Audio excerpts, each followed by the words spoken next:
আসসালামু আলাইকুম এভরিওয়ান, কেমন আছেন? আশা করি সবাই ভালো আছেন।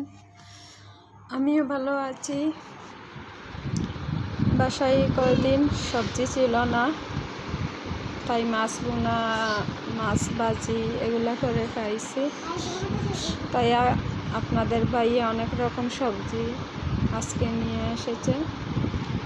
তাই আমি আজকে চাল কুমড়ো দিয়ে কাতলা মাছ রান্না করেছি।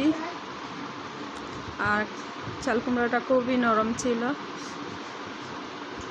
আর খেতে খুবই ভালো লেগেছে।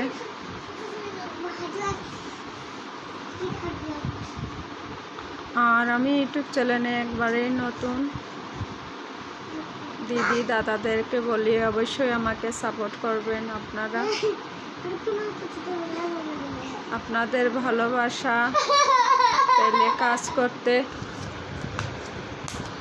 উৎসাহ বাড়ে। তাই অবশ্যই আপনারা সবাই সাপোর্ট করবেন। ভালো থাকবেন। আল্লাহ হাফেজ।